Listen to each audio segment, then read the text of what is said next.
Ladies and gentlemen, I stand before you tonight not as an outlaw, not as a soldier, but as a man who has outlived his time. I have ridden across the battlefields of the Civil War, the lawless plains of the frontier, and the dusty roads of the outlaw trail, and now, in my old age, I have watched the world change around me, until the life I once knew is no more than a tale told in dimly lit parlours. I was born in 1843 in Clay County, Missouri, on a quiet farm where my father, a Baptist preacher, read scripture by candlelight, and my mother, Zerelda, ruled the house with a will of iron. Before I could walk, I was thrown onto a horse's back, and by the time I was old enough to speak, I could ride bareback as fast as the wind through the Missouri hills. Those were the days of boyhood adventures. My brother Jesse was 4 years younger. Perhaps you've heard of him.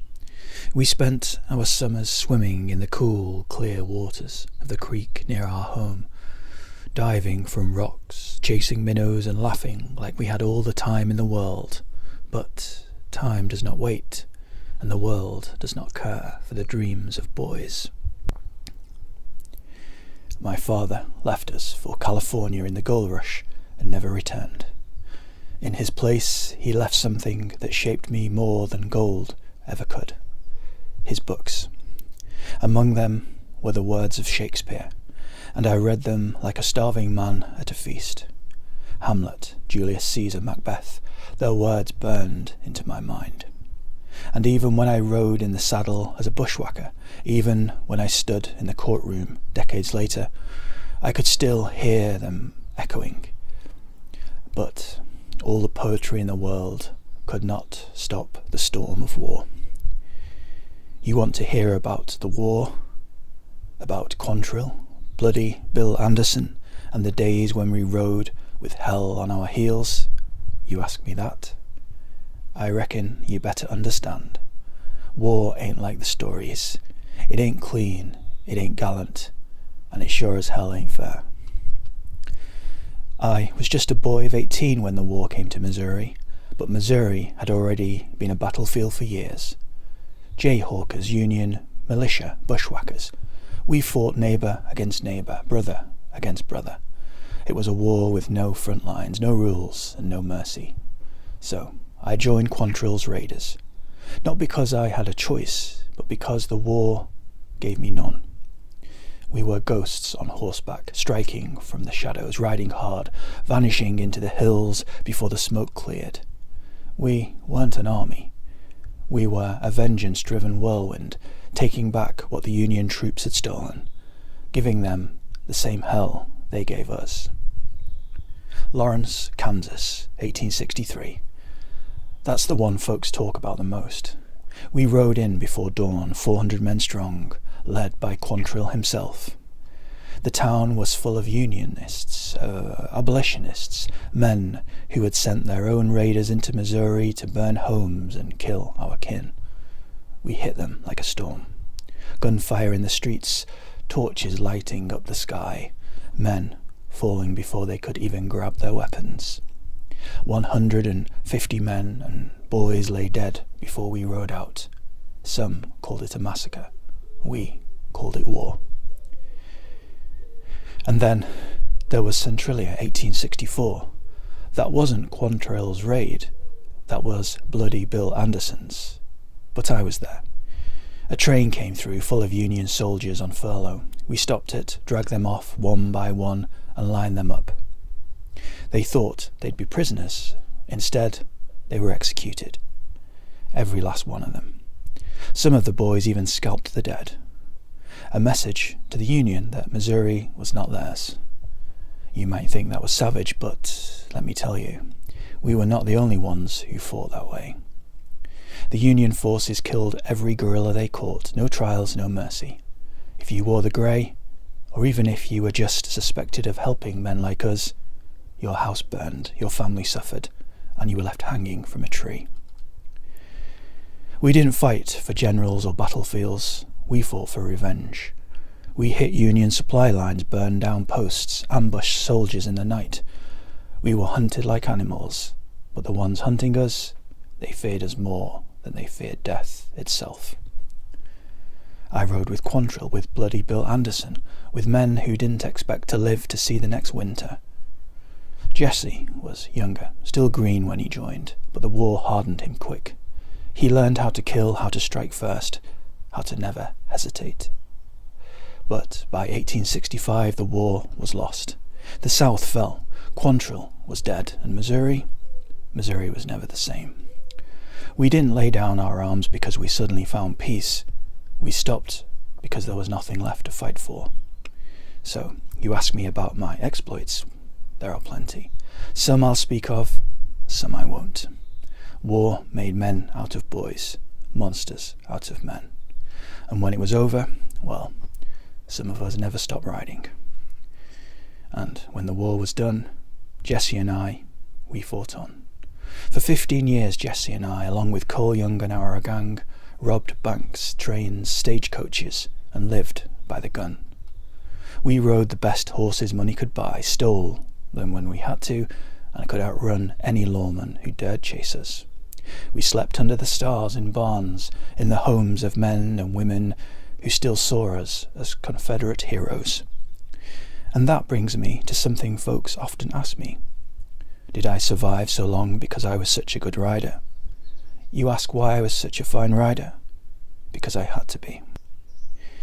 I didn't learn to ride in school or in cavalry camp. I learned bareback before I could walk, riding through the hills of Missouri with nothing but my balance and the grip of my knees. Some folks treat a horse like a tool. I treated mine like a partner. I knew how far I could push him, how to move with him, how to trust his instincts as much as my own. Now, as for Jesse, he was fast, he was fearless, but he rode like he lived, reckless, daring, sometimes without a second thought for the consequences. He could outrun most men, but he didn't read a horse the way I did. He wanted speed, I wanted control. He was good, no doubt about it, but was he as good as me? I don't reckon he'd argue it if he were here. And do I think I survived because of it? Absolutely. There were times the only thing between me and a bullet was the speed of my horse. I could ride hard when I needed to, but more importantly, I could ride smart. A good rider doesn't just know how to gallop. He knows when to slow down, when to weave, when to disappear into the brush and let the posse chase shadows. I survived because I didn't panic, didn't waste my horse, and didn't let adrenaline do my thinking for me. Many a man got himself shot because he thought a fast horse would save him. But a smart horseman, he knows the best escape isn't always straight ahead. It's in the places the law don't think to look. And that's why I'm here, still breathing, long after most of my kind are buried beneath the dust. But time, you see, has no allegiance to men like us. The frontier was closing. The railroads, which we had once raided so easily, stretched further and further west. The telegraph sent news faster than any horse could ride. Lawmen were better organised, better armed, and less afraid. Then came Northfield, Minnesota, 1876. We rode in thinking we were unstoppable, but those townfolk, they weren't afraid. They fought back. Cole Younger and his brothers were shot to pieces and captured, and Jesse and I, we ran for our lives, covering nearly 500 miles on foot and horseback before we made it home. What went wrong in Northfield? Hell, what didn't? We had pulled off plenty of jobs before, banks, trains, stagecoaches, always outsmarting the law, always staying one step ahead. But Northfield, that was different. That was the one that broke us. First off, we were too far from home. We weren't in Missouri or Kentucky, where folks might look the other way or even tip their hats to us. We were in Minnesota, Union Country, and we underestimated those people. See, we thought it'd be like any other town, where fear and speed would win the day. We thought we could ride in, pistols drawn, and be out before anyone knew what hit 'em. But those folks, they didn't scare easy. We split into groups, some of us inside, some outside. The plan was simple. Get in, force the banker to open the safe, and get out. But from the start, things went bad. The banker, Joseph Lee Hayward, refused to open the vault. He stood there and told us it was on a time lock, wouldn't budge no matter what he did. Maybe he was lying, maybe not.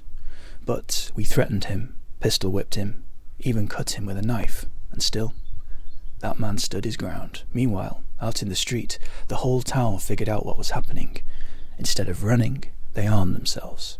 Storekeepers, blacksmiths, farmers, men who should have no business standing up to us, grabbed their rifles, climbed onto rooftops, and started shooting.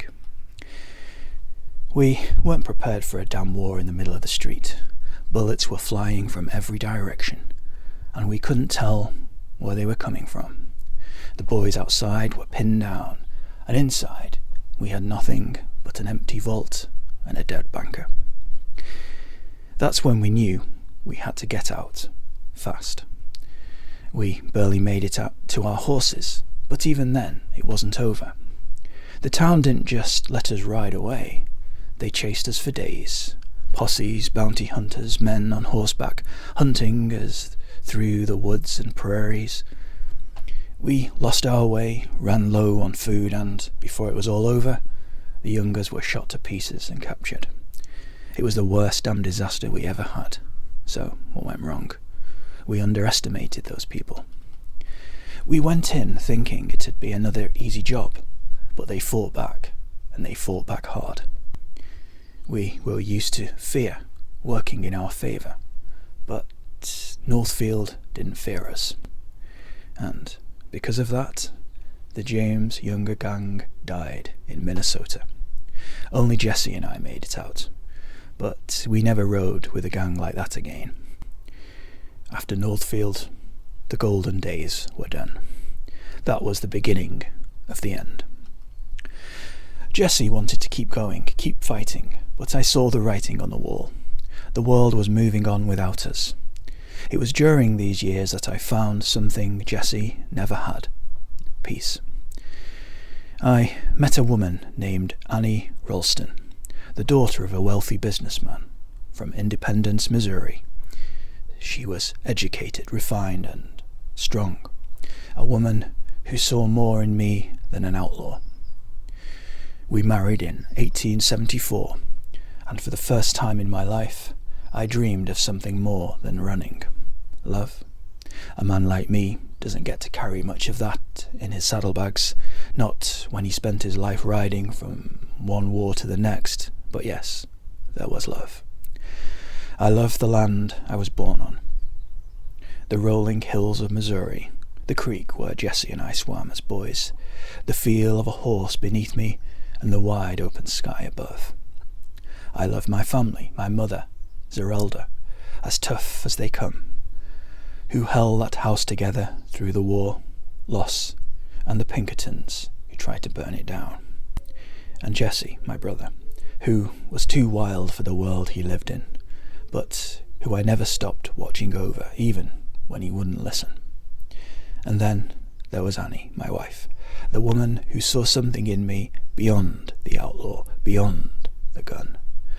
She came from a different world, educated, refined, everything I wasn't. But she chose me anyway. She gave me a home when I was ready to stop running, and a son, Robert Franklin James, who I lived long enough to see grow into a man. Yes, there was love, but love and an outlaw's life, they don't fit in the same saddle. I had to put down my guns before I could hold on to the things that mattered, and by the time I did, most of what I loved was already gone. So yes, son, there was love, but it was a hard thing to hold on to when you're always looking over your shoulder. Honour? Now, there's a word that's been stretched and bent so many ways, I sometimes wonder if anyone truly knows what it means. Did I live an honourable life? Depends on who you ask. To the Pinkertons, the lawmen, the bankers, I was a thief, a rebel, a scourge that needed to be stamped out. To the folks who lost money when Jessie and I rode through town, I reckon they'd say I was nothing more than a common criminal. But honour? Honour ain't about what the law says. It's about how a man carries himself, how he treats the ones who ride beside him, and whether he can look in the mirror without flinching. I never killed a man who didn't put himself in the fight first. I never shot a man in the back. I never turned on my own. I kept my word when I gave it. And when I saw the world changing, when I knew that the outlaw days were done, I didn't lie to myself. I stepped away. I surrendered, with my head held high. Sincere? I was always sincere. Whether I was riding with Quantrill, holding up a train, or sitting in a courtroom facing a judge, I never pretended to be something I wasn't. I didn't try to charm the law into letting me go. I didn't sell out my brother or my friends to save my own hide. I didn't hide behind excuses. So, was I honourable? I wasn't good in the way folks like to write about in books, but I was true to the life I lived. And that, I reckon, is the only kind of honour a man like me ever had a chance at. Regret? Now, that's a word folks like to throw around. Do I regret the years I spent as an outlaw? If I say yes, I'd be a liar. If I say no, I'd be a fool. I'll tell you this. A man does what he must to survive the times he's given. When the war ended, there was no homecoming for men like me, no warm welcome back into society. We were hunted, dispossessed, and left with nothing but the guns on our hips. If we had lain down our arms and begged for mercy, do you think the victors would have shown us any? No, sir. The banks we robbed weren't just holding money, they were holding power. The kind of power that crushed men like us underfoot. The railroads weren't just laying track, they were laying claim to land that didn't belong to them. So no, I don't regret fighting back. I don't regret riding fast, shooting straight, or outsmarting the law when the law had already judged me guilty. But do I regret the hardship, the blood, the loss? Yes. I regret Jessie dying the way he did, shot in the back in his own home. I regret my mother losing a son and nearly losing her life at the hands of the Pinkertons. I regret the youngers spending their best years behind bars, while I had the luck to walk free. And I regret that the world changed faster than we could. You see, we weren't just running from the law. We were running from time itself. And time never loses.